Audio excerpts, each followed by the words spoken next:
नमस्कार दोस्तों, आप सब लोगों का स्वागत है कैंडल स्टिक कोर्स के अंदर। दोस्तों, इस वीडियो के अंदर जब अपने L9 लेक्चर 9 हमारे कंप्लीट हो चुके हैं। लेक्चर 9 पहले 9 लेक्चर्स के अंदर क्या देखा कि single candle based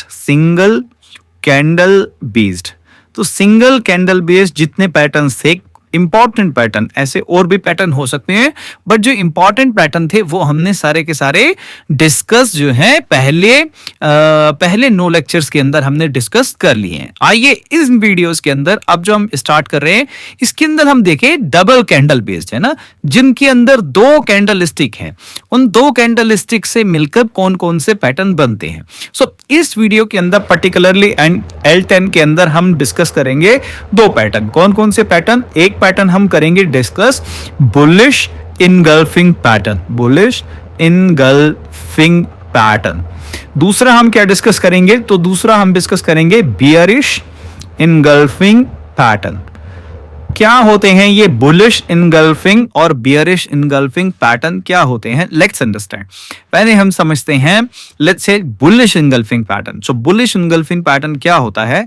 so let's say suppose the market is going down, market इस तरीके से डाउन जा रही है, मार्केट इस तरीके से डाउन जा रही है, मार्केट इस तरीके से डाउन जा रही है, एंड देन मार्केट ने एक बॉडी कैंडल यहां पर फॉर्म कर दिया। ध्यान रखिएगा, कौन सा कैंडल? लॉन्ग बॉडी कैंडल, जो हमने लेक्चर नंबर 3 या 4 के अंदर पढ़ा था। इस तरीके का एक लॉन्ग बॉडी कैंडल हमने इसके अंदर फॉर्म कर दिया है। ध्यान रखिए, इस बॉडी कैंडल के अंदर क्या होना चाहिए? इस बॉडी कैंडल के अंदर अपर विक हो चलेगा, मतलब इसमें जो है अपर शेडो हो वो चलेगी, लेकिन इसके अंदर लोअर शेडो बहुत बड़ी नहीं होनी चाहिए, बहुत छोटी या ना के बराबर एक जो है लोअर इसके अंदर शेडो होनी चाहिए। और तुरंत बाद क्या होना चाहिए? तुरंत बाद एक बॉडी कैंडल यहां पर बननी चाहिए, ग्रीन कलर की बॉडी कैंडल यहां पर बननी चाहिए। और कोशिश ये रहे कि उस ग्रीन कलर की बॉडी कैंडल की हाइट इस रेड कलर की कैंडल की हाइट की 10% से ज्यादा ना हो। मतलब जो ऊपर निकले, ऊपर जो पोर्शन निकले, ये जो ऊपर पोर्शन इंगल्फ करके पूरी कैंडल को कवर करके जो पोर्शन बाहर निकले वो 10% से ज्यादा ना हो। मान लिया जाए इस पूरी कैंडल की हाइट है 40 पॉइंट, तो ये 44 पॉइंट की हाइट इस तरीके से हो, मतलब सिर्फ और सिर्फ 10% एक्स्ट्रा हो, बहुत ज्यादा ना हो। Let's understand this in a very simple language. इसको बहुत ही सिंपल लैंग्वेज के अंदर समझते हैं कि है क्या। जैसे मान लिया जाए आपकी एक छत है घर पर, ठीक है, घर पर एक क्या है? छत है, और एक घर पर क्या है? नीचे फर्श है, मतलब फ्लोर है, नीचे फर्श है, ठीक है। अब क्या हुआ कि लेट्स से आप यहां पर खड़े हैं और आपने क्या करा? एक बॉल को नीचे फेंका, बहुत तेजी से बॉल को नीचे फेंका। तो अब जो ध्यान दीजिएगा, बॉल को फेंकने की क्या स्टाइल होती है। जब हम बॉल को नीचे फेंकते हैं तो हम नीचे ऊपर से ऐसे छोड़ते नहीं है। मान लो मुझे ऐसे जंप कराना है बॉल को, तो मैं क्या करूंगा? मैं हाथ को ऐसे झटक के और एकदम नीचे फेंकता हूं इस तरीके से। तो एक तो ये झटक के, मतलब एक तो ये कैंडल इस तरीके से नीचे आनी चाहिए, और फिर जब मैं बॉल को फेंकता हूं तो क्या होता है? बॉल जंप करती है। और जिस हाइट से मैंने बॉल को फेंका है, डेफिनेटली अगर उसमें मैंने प्रेशर दिया है तो बॉल क्या होती है? बॉल उस हाइट से ऊपर निकल कर आती है। अगर मैंने जस्ट उसको छोड़ा है, बहुत प्यार से उसको बॉल को छोड़ा है, तब उसकी हाइट नीचे रह जाती है। लेकिन अगर मैंने एक्शन किया है तो बॉल क्या करती है? बॉल उसका रिएक्शन मुझे जरूर देती है, ठीक है। So this is how you can understand it. तो यहाँ पे आपने बेयरिश जो लोग है, बेयरिश, उन्होंने पूरी कोशिश की है मार्केट को झटकने की कि लाओ अब इसे ले जाते हैं। लेकिन हुआ क्या कि इमीडिएटली बायर्स ने उसको इनगल्फ कर लिया, बायर्स ने उसको कवर कर लिया। इसलिए हम इसको क्या बोल रहे हैं? इसलिए हम इसको बोल रहे हैं बुलिश इनगल्फिंग पैटर्न। सो बायर ने उसको कवर कर लिया। अब ये कवर जो किया, ये इतना बड़ा कवर नहीं होना चाहिए, ये ऐसे नहीं होना चाहिए कि ये इस कैंडल का डबल यहाँ पे फॉर्मेशन हो जाए। तब इसका मतलब यह है there is a glitch in the ball. ये जो बॉल है ये आपकी ट्रेडिशनल नॉर्मल बॉल नहीं है, ये वो छोटी छोटी जो रंगीन कलर की छोटी छोटी बॉल आती है जो हल्के से भी फेंको तो जंप 10 गुना जंप लेती है। इसका मतलब देयर इज ए ग्लिच, कुछ ना कुछ प्रॉब्लम है, और वो प्रॉब्लम में हम एकदम से बाइंग नहीं करेंगे।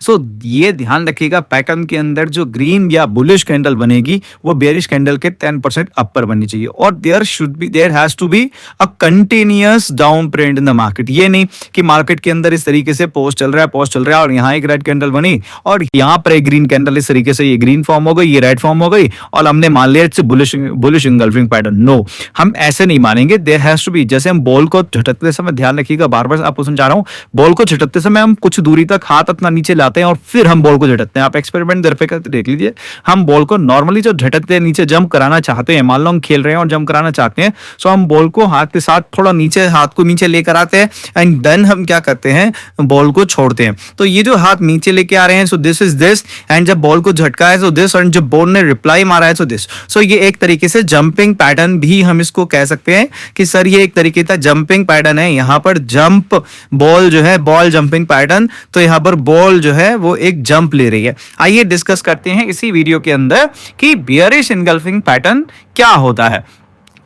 सो let's discuss the bearish engulfing. So ये जस्ट इसका रिवर्स है। इसमें क्या है कि आपने बॉल को फर्श की बजाय आपने उसको छत पर, अपने रूफ टॉप के ऊपर इस तरीके से आपने जो है उसको मारा है, सो दैट वहां से बॉल आ रही है। सो इसका मतलब क्या है कि इसका मतलब initially there has to be green candle, इस तरीके की ग्रीन कैंडल मार्केट के अंदर फॉर्म होनी चाहिए, एंड इट फर्दर एक ग्रीन कैंडल, एक बॉडी कैंडल यहाँ पर फॉर्म होनी चाहिए। इस बॉडी कैंडल के अंदर ध्यान रखिएगा, लोअर विक होगा चलेगा, कोई बात नहीं, लेकिन अपर विक बहुत छोटा या ना के बराबर, अपर शैडो बहुत ना के बराबर होनी चाहिए। और जो रेड कैंडल, जो बियरिश कैंडल यहां पर बनेगी, वो इस अपर विक को क्रॉस ना करे तो बहुत ज्यादा ये जो है इसकी एक्यूरेसी इंक्रीज हो जाती है।